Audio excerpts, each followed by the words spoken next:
Welcome back to Radio Entrepreneurs. I'm Jonathan Freedman, and our next guest up, we get 2 for 1. We've got Dan and Eric Hoffend, co-founders of the Gets It Guys. Welcome to Radio Entrepreneurs.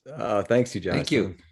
So tell our listeners all about the Gets It Guys.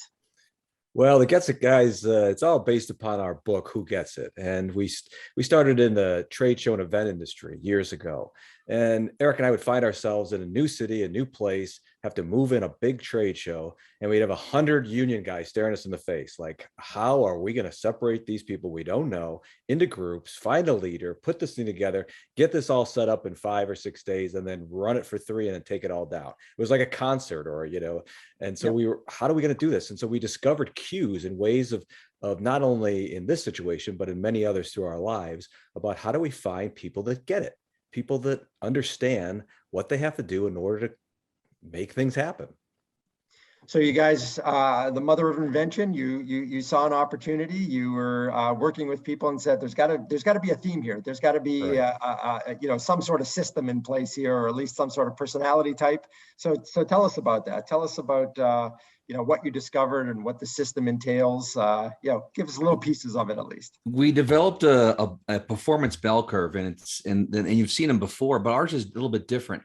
In the fact that it's not a numeric system, and also that there's constant movement up and down our bell curve. So let's start with the least desirable, the people that don't get it. They're at the bottom end. The 80%? We think 10%, but that's good to know. Depends on where you go. Depends on which company you work with. The doesn't get it people, bottom 10%. One up from that is people that don't care. A little bit better than doesn't get it. At least they're consciously not getting it. They don't care. And then up from that, the center, the majority of the group, 60 to 80% of your team, is in comfort zone. And those are people that come into work and going home or just doing good things, but they're not raising the bar. They're not problem solvers, not really making a difference. Continue up the performance curve to better performance. There's energized. The energized level is the employee that starts a job for the first time. They want to go just take on the world. They come out of college and they want to take on the world. It's amazing when you talk to someone who's about to start a new job, capture that essence, that energy that they have. It's really remarkable. And as we go through our theories of our book, Who Gets It, we'll constantly talk about bring back that energy. Where's that energy that they were when they first came to the company? And then bottle it and tap it. Bottle it and tap it. Find out how to dig for it, where to dig for it, and go get it for sure. And then the top of the scale is gets it. Problem solvers, people that are resilient, people that take risks, people that are taking your company forward. So I'd imagine there's an evolution when you guys are involved with the company, or you're talking about, your model and how that works. Obviously there's the information gathering and then figuring out what buckets people fall into. The companies move along a continuum of moving people towards it. Gets it people. That's really, Jonathan, I think that's the key to a lot of this is moving. You're never going to have all your talent be in gets it mode at all time. It'd be too hard to handle, manage them all, coming up with ideas and hey, let's do this. But really, we found that this was more of a curve about how you feel. And we found that a lot of people, what they would do is they would start off in a high performance or energized, and then something would happen. They'd lose a big account, or they would get a new boss that didn't understand their philosophy, and they slowly drift down the curve. And when they get into a don't care mode, they literally just don't care. They're going in when they get there, and they come back and they may have been talented people, but the feeling that they have on their job is that nobody cares, and so they don't care. And then you're going to lose talent because somebody's going to come along and pick them off. So it seemed to me that there's an incredible amount of leadership responsibility, if you will, in this, in terms of identifying when people are going through the various phases and, for lack of a better term, picking them up, getting them up along the continuum, up along the curve. We have an entire chapter devoted to Gets It leadership and also Gets It management. And there's a difference there. We believe that the management side is sometimes a little tactical, is the processes in managing people in the right way and short period of time, but really focused attention is a good example. And then we have leadership, the visionaries. Where are we going with this company? How are we going to execute? I think that's a super important part of solid leadership, and being able to recognize when your team is falling down the curve. We found that over 50%, sometimes 60% of the people that get it are looking for new jobs. And in a lot of leaders just, oh, that person, they get it, or they're my high performer, I'm just going to leave them alone. Wow, what a mistake. They need recognition. They need metrics to help measure them. They need motivation. That's a big part of our book. So it's really interesting, because in some other realms and some other models, if you will, of employee engagement and hiring, I've heard features of, depending on what you want to call it, let's call them ABC buckets of employees, where let's say, too many managers and leaders spend time on that C bucket that are never going to, let's call it in your terminology, get it. Those A players, or those people at the top of the chain, are the people that you want to invest your time and your energy in, and perhaps those in the middle, because they have the potential to get into that top tier. But I hear you guys saying something a little bit different, is that, you can work with the people at the less desirable end of the spectrum, if you will, and bring them towards that get it. And the key is to harness it and continue to foster it. Is that what I'm hearing? Yeah, you are. What you really are looking at is the way people feel in the organization. So this is a high emotional intelligence level, high authenticity. So as a leader, and so you're looking at those the talent, and you're looking at saying, well, this person was our star performer at one time. What has happened? And when you talk with them and have a good conversation with them, you'll find out that they're worth saving. Now, someone in don't care needs to get out of there. So, some people just don't care and they need to be released. However, we found that more often, because of the movement, you're never, and I would look at your own career, Jonathan, my own career, I've been in every category, even though we consider ourselves gets it guys and the whole deal. But I've been in a place where I just wasn't good, and I was coming in late and leaving early because I just didn't want to be there. A still talented person. So you got to recognize that now. And Eric mentioned a lot of attention, short period of time. If you give full attention, you get a lot from it. But if you try to multitask, work looking on your cell phone while you're talking with somebody, which is so common, put that cell phone away, get it in your drawer and lock it up, because this person needs your attention if you're going to save them and you're going to improve their high performance. Well, along with technology is coming a whole, generation, if you will, or multiple generations of losing focus. I would like to say, technology has created ADD in all of us, because, even the way platforms are built, you got X number of characters to get your message out.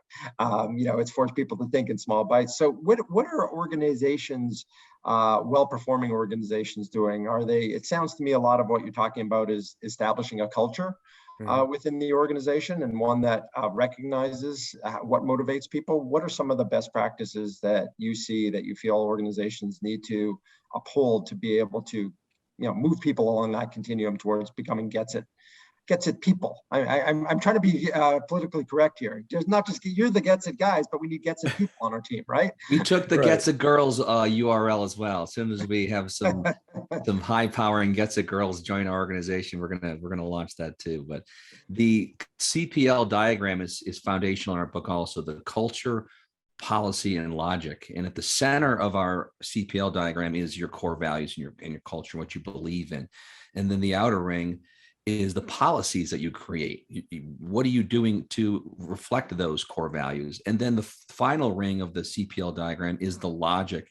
And that's the community pushing back against it, challenging some of the rules that you may have.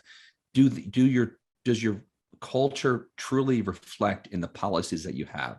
And we believe strongly that, the frontline workers often should be calling policy, not the folks up in the ivory tower that are touching the customer. And there's lots of different, one of our favorite ones to pick on is AT&T or American Airlines. These companies are out there that are claiming that they're customer service driven and all this stuff. And then you get there and every time you wink or go somewhere, they're charging you for it. Like every time you move, that's $25. That's $10. That's $100. That's the change fee. Oh, you might as well just buy a new ticket. It's cheaper just to buy a new ticket. Are you really customer driven? Is that really what you believe in? Because there's a conflict there between the logic that doesn't make sense for me to buy a brand new airline ticket when I already have one? I just want to make a little change and it's all computer driven. Like, explain this to me. Those are the companies that don't get it. So it's really interesting to me, because what it seems as though you're doing is you're sort of holding that accountability card up for organizations and saying, you know, you need to walk the walk. You can't just Right. talk. And we often see an inconsistency. I was going to say, you know, I see a lot where you have, you know, you talk about the core organizational culture and you establish a great mission and vision, and, you know, it's all, you know, sounds great on paper, and then, you know, the CEO is going and doing things that are completely counter to it. Right. And it's kind of like, oh, it doesn't apply to me. You know, Right, it's like, right. well, yeah, now you're telling the people to walk the walk, yet you're not willing to do it yourself. So Yeah. how important is it that that alignment exists within the organization and make sure that it's up and down the chart? Well, it's vital. And here's why. If I am a talented person and at any level of an organization, and I have to constantly defend a policy over and over and over again that I think is illogical, and understand that the world is so connected now, so you can't get away with it anymore. In the old days, you could have a problem with the product and stay low on it and say, oh, you're the first one that's ever called about this, and meanwhile there's 100 guys privileged called you earlier. Now it's out there. So as Eric said, the community is going to challenge those policies, and the talent is not going to stay if they are in a situation where they constantly have to defend an illogical policy that doesn't match with it. So if that CEO is not following true, is a bad boss per se, they're not following through with what they sat in a room and said, here's our core values along with their talent, it's going to be a problem. You're not going to keep the best people. Why would they stay? So how much of the work that you guys are doing is across the organization versus in the C-suite, and really working to bring about change in the C-suite in terms of holding up that mirror and holding the accountability? I think that's where it starts for sure. You know, it starts at a high level. There has to be an understanding of what's happening in all areas of the business, and that's your job as that CEO. No matter what size the company is, your job is to defend the vision, to push it forward, to recognize that our core values are this, and I have to defend those core values. I cannot allow a policy to deter on that. Now, there can be policies that have situations, but they have to also be reflective of what you're trying to accomplish in the organization. And so it's extremely important. You will not keep people. They won't stay there. They don't stay there. And to your point, you know, with everything being essentially an open book, you know, in terms of customer sharing experiences, employees sharing experiences, it would seem to me in today's day and age, it's all that much more important to have that transparency, because the information is out there, whether you like it or not. So you better walk the walk. Right. We have a vision and we have a goal, and the vision is this: create a world where everybody gets it. And can you imagine that world? When you walk away from a restaurant or something service related and you say, that person totally gets it. Like, what does that mean? That person was helpful. That person didn't get paid more because of the way they treated it. They were just a gets it and like problem solver, someone that was fun to engage with, and they understood what you were going through. They walked in your moccasins to understand. And the goal is the TV show, right? Think about Dirty Jobs. That's kind of a gets it sort of job. Bar Rescue, Undercover Boss. Those are all you watch. Undercover Boss, and you're like, that guy totally doesn't get it. Why do they keep that guy? That's what we're about. We're about, hey, let's either dismiss that person and give you the tools to do that, or let's pull that person back up because their toxic behavior is probably pulling good comfort zone people or gets it people down the curve. So address it. So that's the goal and the vision. So you talked earlier that you're not really, let's call it quantitatively based. You know, you're not trying to move people against the number of metrics, but you do have very defined sort of buckets that people fall into. So is that sort of a pulse check at the front end to see, you know, what the composition, what the makeup of the organization is, and then on the back end, we're looking to move that needle, getting more people to become gets it folks? Yeah, you can almost, after we do the interviews with several of their key people or throughout the organization, you can start to see where the difficult policies are. Every company seems to have these policies that were instituted at some point in time, and no one really remembers why, but they constantly draw havoc through the organization. And so as soon as you discover those, you start to realize that this is more of a cancer that's throughout the organization and it's spreading. And in order to stop it is you have to redefine what are those core values, and are you going to stick by these, or are your core values stick it wherever you can and just get up any kind of money you can and try to make, I mean, if that's your core value, then at least acknowledge it. But that's not a healthy place to be, and it's not a healthy organization to have, and you won't find the best talent. You just won't. It's fascinating. I always go back to, it seems like the 70s was a time of creating really bad policy in organizations, because, you know, you can always tell when something was created back in the 70s, because you look at it and go, well, wait a minute, you got job classifications that make no sense. You know, you got leave policies that are outdated, you know, and it's always, it seems to me that that's the era. You know, there was so much that was created in the 70s that just went bad.